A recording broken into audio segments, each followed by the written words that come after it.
ठीक है। Done. जब हम मध्यकालीन भारत पढ़ते हैं तो उसकी शुरुआत होती है आपकी अरब के आक्रमण।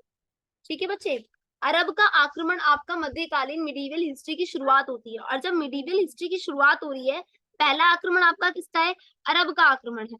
ठीक है, पहला अरब का आक्रमण है। करा किसने था इस आक्रमण को? मोहम्मद बिन कासिम ने करा था। ठीक है, पर हुआ क्या था कि इनका जो आक्रमण था वो सिर्फ लूटपाट का था, ना कि इनका उद्देश्य था कि यहाँ पर आके ये शासन करें। ठीक है बेटा, दूसरा शासन कौन सा था? दूसरा जो आक्रमण था वो तुर्क का आक्रमण था।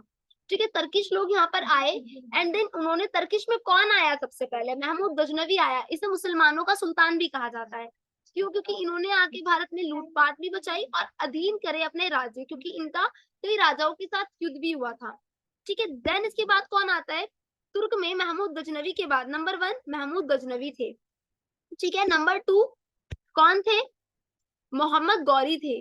अब जो मोहम्मद गौरी थे वो भी कहाँ से थे? तुर्क से थे। पर कहा जाता है कि मोहम्मद गौरी जो थे वो महमूद गजनवी से अलग थे। ठीक है बेटा, मोहम्मद गौरी महमूद गजनवी से अलग माने जाते हैं।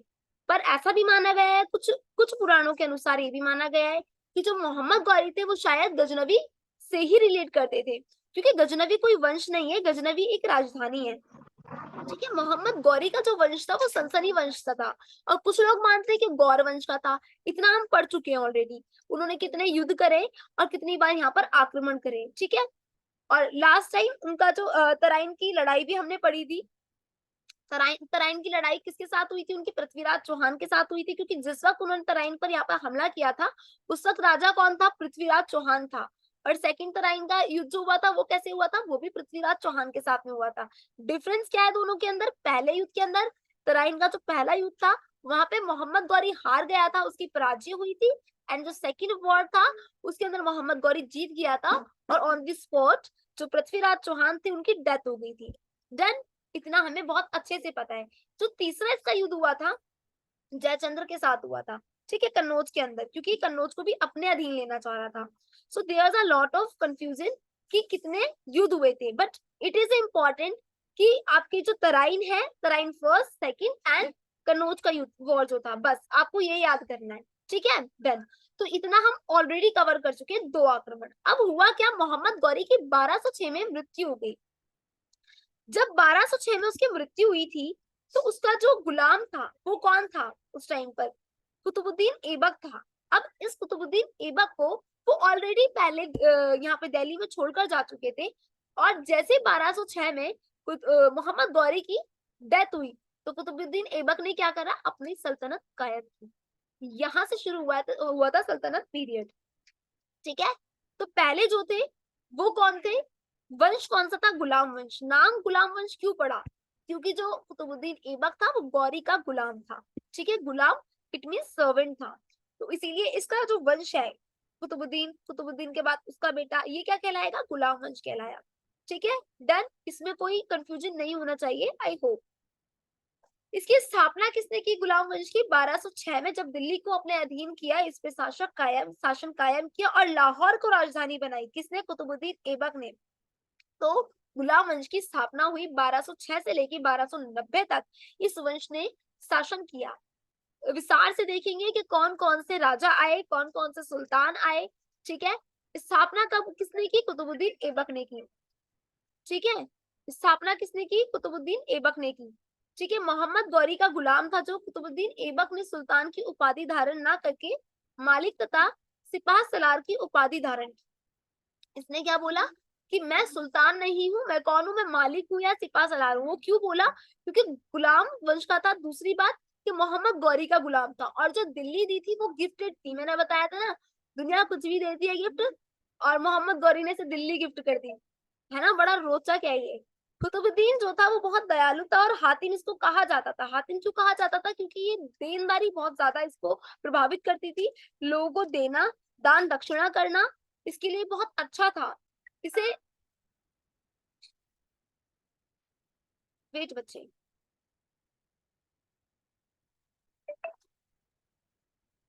हाँ ठीक है बेटा, इसको क्या कहा जाता था? हातिम भी कहा जाता था। इसे लाख बख्श, लाखों की सिक्का देने वाला भी कहा जाता था, जिसे कुरा हिफ्स भी कहते हैं। ठीक है। ऐबक ने अजमेर की विजय के बाद इसने अजमेर पे भी, अजमेर कहाँ पर है, राजस्थान में, ठीक है, आपको ये पता होना चाहिए। देखो तिशाई यहाँ अजमेर में भी विजय अड़ाई, और झोपड़ा यानी कि जो ढाई ढाई दिन का झोपड़ा है वो भी किसने बनवाया, कुतुबुद्दीन ऐबक ने बनवाया। ऐबक ने दिल्ली के काबुल इस्लाम मस्जिद भी बनवाई। ये सिर्फ इसकी उपाधि है कि इसने अपने टाइम पर क्या क्या कराया। आपने डेट याद रखनी है, आपने इसकी उपाधि याद रखनी है, आपने इसको जो बोला जाता था वो तथ्यों को याद रखना है, बिकॉज एमसीक्यू में यही पूछे जाएंगे। स्टेटमेंट बेस्ड क्वेश्चन कभी भी वंश से नहीं आता है, ठीक है।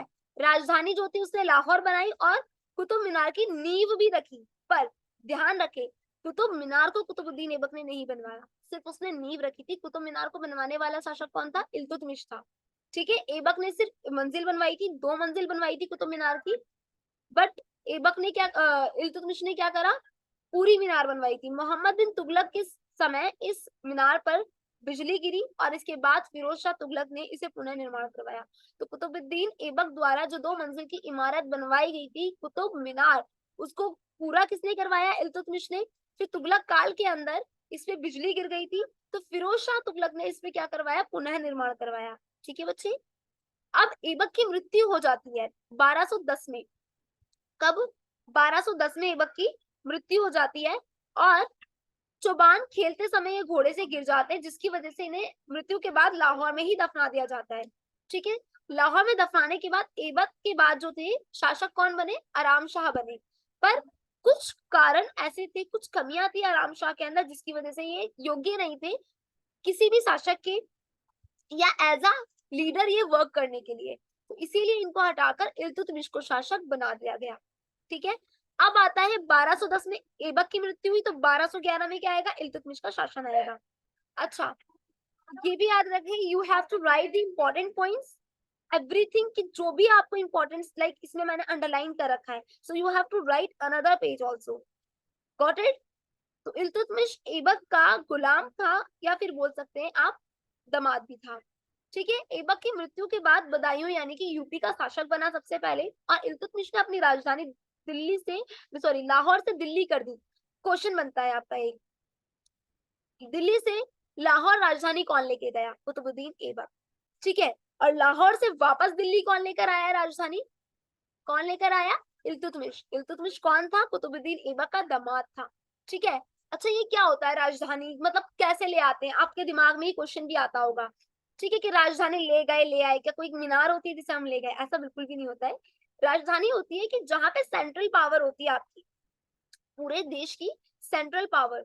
So it's very confusing thing कि हम लोग कभी कभी ये सोचते हैं कि शायद जहाँ राजधानी है वहां पे कोई मीनार बनवाई जाती है, बट डजंट मैटर कि कोई मीनार बनवाई जाती है, जो राजधानी होती है वहां पे सेंट्रल पावर ठहराई जाती है। जैसे कि आज के जो सुप्रीम कोर्ट है वो दिल्ली के अंदर है, क्योंकि दिल्ली जो है इंडिया की राजधानी, दैट्स व्हाई सुप्रीम कोर्ट वहां पर है, ठीक है।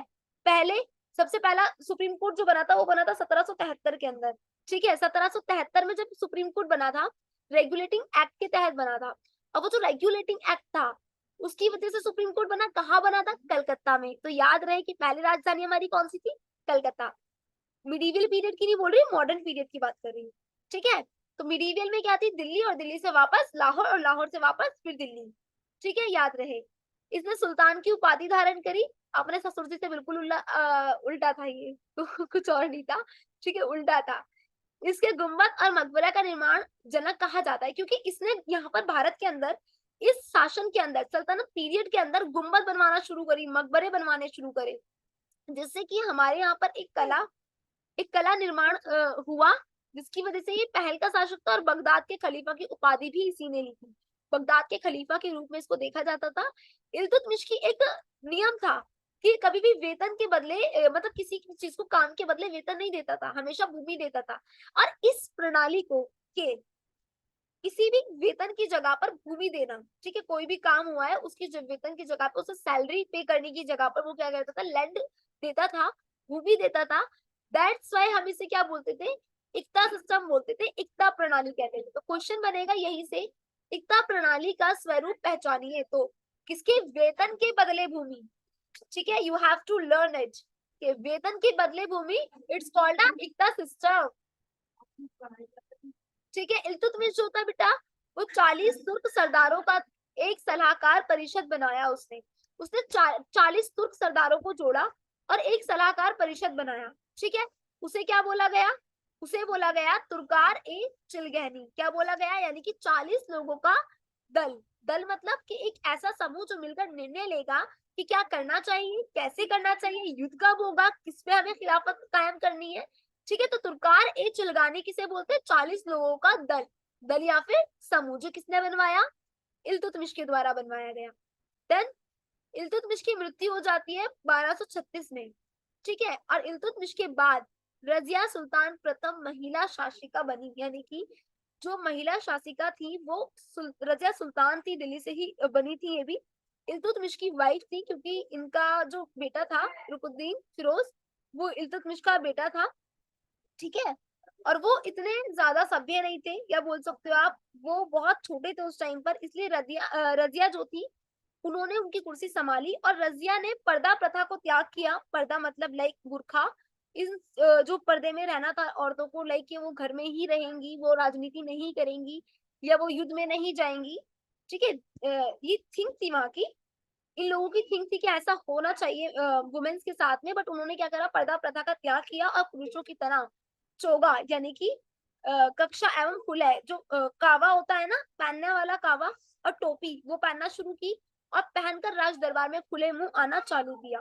तो क्वेश्चन ये भी बन सकता है, पहली ऐसी कौन सी महिला थी जिसने पर्दा प्रथा का त्याग करके राजनीति शासन की ओर कदम बढ़ाया? रजिया सुल्तान।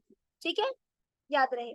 फिर तवर हिंद जो है, यानी कि तवर हिंद आज का पंजाब है, इक्तादार मलिक अल्तुनिया रजिया की अधीनता मानने से इनकार कर दिया। लोगों ने बहुत ज्यादा ठुकराया रजिया को कि हम नहीं मानते कि कोई मुस्लिम महिला शासिका बन सकती है या वो भी शासन कर सकती है। लोगों ने इनकार किया उससे, और इसके कारण रजिया ने उस पर आक्रमण भी किया और युद्ध की आशंका को लेकर अल्तुनिया से विवाह कर लिया। किंतु रास्ते में जब लौट रहे थे तो केथल नामक जगह पर डाकुओं ने दोनों की हत्या कर दी। जो केथल है वो आज कहाँ पर है? हरियाणा में। दो चीज याद रखना, तवर हिंद कहाँ पर है? पंजाब में। केथल कहाँ पर है? हरियाणा में। ठीक है, कंप्लीट। इल्तुतमिश कंप्लीट। अब आते हैं रजिया सुल्तान भी कंप्लीट। इसके बाद आता है 1240 का पीरियड। 1240 से 42 तक कौन रहा? बहराम शाह रहे। बहराम शाह कौन थे? ये रजिया के बाद आया। बहराम शाह के बाद अलाउद्दीन मसूद शाह आए। ठीक है, 46 में। और बलबन ने षड्यंत्र रचकर नसीरुद्दीन महमूद को सुल्तान बनाया। फिर नसीरुद्दीन महमूद जो थे उनकी टोपी सिलकर अपना गुजारा करते थे, जो नसीरुद्दीन थे वो। अब क्या था, बलबन जो थे उलूग खां की उपाधि लेते थे, और बलबन ने अपनी पुत्री का विवाह नसीरुद्दीन से करा दिया, सिर्फ इसी लालच में, क्योंकि नसीरुद्दीन को उपाधि मिली थी। ठीक है, बलबन का वास्तविक नाम क्या था? बहाउद्दीन। अब बलबन इल्तुतमिश का गुलाम था। ठीक है, याद रहे, यहाँ जितने भी सीक्वेंस आ रहे सब एक दूसरे के गुलाम है। ठीक है, कुतुबुद्दीन ऐबक के बाद इल्तुतमिश आए। इल्तुतमिश किसके गुलाम थे? ऐबक के गुलाम थे। डन। और बलबन इल्तुतमिश का गुलाम था। तुर्गान ए चिलगानी का विनाश बलबन ने ही किया था। यहाँ से भी एक क्वेश्चन बनेगा। क्या क्वेश्चन बनेगा? कि तुर्गान ए चिलगानी का की स्थापना किसने की थी और विनाश किसने किया? स्थापना कुतुबुद्दीन ऐबक ने इल्तुतमिश द्वारा की गई थी और विनाश बलबन द्वारा किया गया। ठीक है, 40 तुर्क लोगों का समूह होता है। बलबन जो थे वो ईरान के थे। बलबन ने सिरजा और पेगोस जैसी पद्धति को भारत में लागू किया, जिसमें फारसी रीति रिवाज पर आधारित था। नवरोज उत्सव प्रारंभ किया। सजदा क्या था? कि आप लोग क्या करेंगे? सजदा करेंगे उनको, लाइक पोषा करेंगे उन लोगों को। ठीक है, झुकेंगे उनके आगे। बलबन ने लोहो एवं रक्त नीति अपनाई, और खुसरो बलबन ने दरबार में फारसी और प्रसिद्ध जो कवि थे अमीर खुसरो और अमीर हसन, ये दोनों प्रसिद्ध कवि किसके दरबार में आए? बलबन के दरबार में आए। तोते हिंद भी कहा गया इनको। क्वेश्चन यहाँ से बनेगा, लिखते चलो चाहे क्वेश्चन, कि तोते हिंद किसको कहा गया? तोते हिंद कहा गया अमीर खुसरो को। ठीक है, गुलाम वंश का अंतिम शासक शमसुद्दीन केमूस था। ये भी याद रखने की, शमसुद्दीन केमूस। इसके बाद शमसुद्दीन केमूस की हत्या होगी और खिलजी वंश की स्थापना हुई। खिलजी वंश की स्थापना हुई 1290 में, जिसमें जलालुद्दीन फिरोज खिलजी ने की थी। और जलालुद्दीन फिरोज खिलजी ने दक्षिण भारत विजय के लिए अपने भतीजा दामाद अलाउद्दीन खिलजी को भेजा, और जलालुद्दीन फिरोज खिलजी ने अपनी राजधानी कड़ा मनिक इलाहाबाद यूपी में बनाई। ठीक है। जो अलाउद्दीन खिलजी थे उनका बचपन का नाम क्या था, अली या फिर गुरशाब्स, ठीक है। ये था। अलाउद्दीन ने सिकंदर ए सानी की उपाधि धारण की और अलाउद्दीन खिलजी ने अपनी सेनाओं को नकद वेतन स्थायी सेना का प्रचलन चालू किया। यानी कि अलाउद्दीन खिलजी ने अपनी सेनाओं को क्या देना स्टार्ट किया, नकद वेतन शुरू किया। जैसे वो इल्तुतमिश भूमि देते थे ना, इन्होंने स्टार्ट किया पैसा देना, ठीक है। इसने घोड़ा दागने की प्रथा शुरू करी, घोड़े पर गर्म लोहा करके निशाना बनाना इन्होंने चालू किया, मतलब जरा भी रहम दिल नहीं थे। अलाउद्दीन खिलजी ने सैनिक का हुलिया लिखना प्रथा शुरू की कि किस तरीके का हुलिया सैनिक का होना चाहिए। इसने मूल्य नियंत्रण प्रणाली, ये बहुत इंपॉर्टेंट है पॉइंट, कि किस शासक द्वारा मूल्य नियंत्रण प्रणाली की शुरुआत की गई। तो किसके द्वारा की गई थी, अलाउद्दीन खिलजी द्वारा की गई थी। स्थायी गुप्तचर रखे और घोटाला करने पर मांस काटना, यानी कि एक तो मूल्य नियंत्रण, और अगर कोई घोटाला करेगा, कुछ गलत करेगा कोई, ठीक है, बाजार में किसी के साथ इतने की चीज कितने की दे दी, तो उसके मांस काटने की क्या है, सजा उसको मिलती थी, ठीक है। अब दक्षिण भारत पर दक्षिण भारत की विजय के लिए मलिक काफर चंद्राम 100,000 दिनार में खरीदा, जो अलाउद्दीन खिलजी ने भेजा था। अलाउद्दीन खिलजी ने जमायत खाना यानी कि मस्जिद, अलाई दरवाजा, सिरी का किला और 1000 खंबा महल बनवाया। कौन कौन सी कलाकृतियां इन्होंने बनवाई, ये याद करना है। अलाई दरवाजा को इस्लाम वास्तुकला का रत्न कहा जाता है। ज़कात मुस्लिम में उनके आय पर लिया जाता है। यानी कि ज़कात क्या है, एक ऐसा कर है या फिर बोलो तो एक ऐसी ऐसी सिस्टम है कि जितनी आपकी इनकम है ना, उसका कुछ भाग आपको क्या करना होता है, गरीबों को देना होता है, ठीक है। ये सबके ऊपर लागू कर दिया कि आपने ज़कात करनी ही करनी है, अपनी इनकम में से कुछ भाग निकाल के आपको गरीबों को देना ही देना है। 1301 में अलाउद्दीन ने रणथंभौर जो था वो जीता, राजस्थान के अंदर था। 1303 में अलाउद्दीन खिलजी ने चित्तौड़गढ़ को जीता और रतन सिंह का पराजित किया, ठीक है। रतन सिंह जो थे उनको पराजित करा। अलाउद्दीन खिलजी की मृत्यु 5 तारीख पहला महीना 1316 में हो गई। और कुतुबुद्दीन मुबारक खिलजी दरबार में कभी नग्न अवस्था में महिलाओं के वस्त्र पहनकर आ जाता था, ठीक है। कौन, कुतुबुद्दीन मुबारक, ठीक है। ये ऐबक नहीं, ऐबक मर चुका है बेचारा, ठीक है। खुसरो खा 1320 में कुतुबुद्दीन, और 1320 में हत्या कर दी किसने, कुतुबुद्दीन, खुसरो की कुतुबुद्दीन ने की थी। और खिलजी वंश का सेनापति गाजी मलिक अथवा गयाजुद्दीन तुगलक ने इसकी हत्या कर कर क्या करा, अपना वंश स्थापित कर लिया। किसको, तुगलक वंश, ठीक है, मोहम्मद बिन तुगलक ने। संस्थापक गयाजुद्दीन तुगलक, ठीक है। और 320 में दिल्ली पर सिंहासन पर बैठा। सबसे पहले दिल्ली को जीतते थे ये लोग। और गयाजुद्दीन ने सिंचाई तथा कुएं और नहरों का कार्य किया। अमीर खुसरो निजामुद्दीन औलिया के शिक्षक थे, और निजामुद्दीन औलिया को महबूबे इलाही कहा गया, ठीक है। अमीर जो खुसरो थे वो निजामुद्दीन के कौन थे, शिक्षक थे, और इन्हें क्या बोला गया, महबूबे इलाही बोला गया, किसे, निजामुद्दीन को। गयाजुद्दीन की मृत्यु बंगाल अभियान लौटते समय जूना खां द्वारा निर्मित लकड़ी का महल उसके ऊपर गिरा और गयाजुद्दीन का इंतकाल हो गया, या कहे तो वो खत्म हो गए, ठीक है। गयाजुद्दीन तुगलक, ठीक है। अच्छा, जो आपने निजामुद्दीन देखा है, अगर आपने देखा हो निजामुद्दीन, एक मिनट बताओ, मैं जरा चार्जिंग पे ला। गयाजुद्दीन तुगलक की मृत्यु कैसे हुई, उनके ऊपर एक लकड़ी का महल गिर गया था, ठीक है, और उनकी मृत्यु हो गई।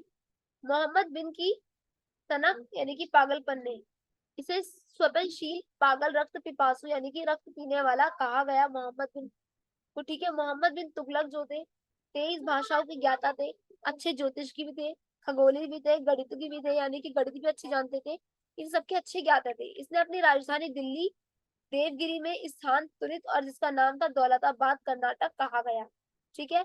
और मोहम्मद बिन तुगलक ने कृषि के विकास के लिए अमीर ए कोही नामक विभाग की स्थापना भी की। एडवर्ड थॉमन कहते हैं कि मोहम्मद बिन तुगलक यानी कि प्रिंस ऑफ, क्या बोला जाता है, मोहम्मद बिन तुगलक को एडमिनिस्ट्रेटर कहते हैं, प्रिंस ऑफ मोनियर्स कहा जाता है। यानी कि ये कौन थे, एक तरीके से अमीर काही थे, ठीक है, जो बहुत ज्यादा, जिनके पास मॉनेटरी फंड था। इन्होंने काफी अच्छे काम भी किए हैं। ये याद रखना, मोहम्मद बिन तुगलक ने कृषि विकास के लिए क्या करा था, अमीर एक कोही नामक विभाग की स्थापना की थी, ठीक है। अफ्रीका मोरक्को से एक यात्री इब्न बतूता आया, यानी कि इब्न बतूता जब भारत आया तो उन्होंने मोहम्मद बिन तुगलक ने इसकी ज्ञानता से प्रभावित होकर क्या करा, इनको न्यायाधीश बना दिया, यानी कि काजी नियुक्त करा। और 1342 ईस्वी में इसे मोहम्मद बिन तुगलक यानी कि सुल्तान या राजदूत के रूप में चीन भेजा गया। फिर इब्न बतूता की पुस्तक, एक पुस्तक लिखी इब्न बतूता ने, कौन सी, रीला, जो इसमें वर्ड है ना बच्चे, एक एक वर्ड आपके लिए बहुत इंपॉर्टेंट है, इन्हें लर्न कर लो अच्छे से, कि कब भेजा, कब न्यायाधीश बनाया, किसे बनाया, ठीक है। कौन सी पुस्तक है इब्न बतूता की, तुगलक के समय की घटनाओं का वर्णन करता है रीला के अंदर में। अब मोहम्मद बिन तुगलक की जो मृत्यु है, उसका मानना है इतिहासकारों का कि राजा को प्रजा से और प्रजा को राजा से छुटकारा मिल गया। उसके बाद मोहम्मद बिन तुगलक शासन काल दक्षिण भारत में बुक्का भाइयों ने विजयनगर की स्थापना करी मोहम्मद बिन तुगलक के बाद। जो फिरोज शाह तुगलक थे वो कौन थे, मोहम्मद बिन तुगलक के चचेरे भाई थे। इन्होंने क्या करा था, ब्राह्मणों के ऊपर जजिया कर लागू कर दिया था, एक ऐसा टैक्स जो उनसे उनके हिंदू होने पर लगाया जाता था। इसने अशोक को हरियाणा के टोपरे अभिलेख तथा यूपी के मेरठ अभिलेख का दिल्ली में स्थापित कर दिए। और इसने जौनपुर यानी कि यूपी और फिरोजाबाद, जो भी वो भी यूपी में है, और फैजाबाद और हिसार नामक शहर और नगरों की स्थापना भी की। सुल्तान फिरोज तुगलक ने अनाथ मुस्लिम महिलाओं, विधवाओं और लड़कियों के लिए दीवाने खैरात नामक विभाग की स्थापना की। और इसने नहरों का जाल तक बिछा दिया, अधिकतम नहरों का निर्माण कराया। और इसने बेरोजगारों को बेरोजगारी भत्ता दिया, जिससे इसने सरकारी खर्च पर हज यात्रा भी करवाई। बहुत सारे काम फिरोज शाह तुगलक ने बहुत अच्छे कराए थे, जो मोहम्मद बिन तुगलक को मात देते थे। इसने अपनी आत्मकथा कहाँ लिखी, फातुहात ए फिरोज शाही, ठीक है। इसके बाद आते हैं नसीरुद्दीन महमूद। दिल्ली में पाले तक था इसका शासन। तुगलक वंश का अंतिम शासक था नसीरुद्दीन, और इसने खिर्ज का यार मार दिया पिता सुलेमानी को, ठीक है। वह एक खिज्र खा था जिसने तैमूर लंग कहने पर दिल्ली के सूबेदारों ने संभाली। इसके बाद सैयद वंश आया, ठीक है। जब नसीरुद्दीन खत्म हो गए तो इनके बाद सैयद वंश आया,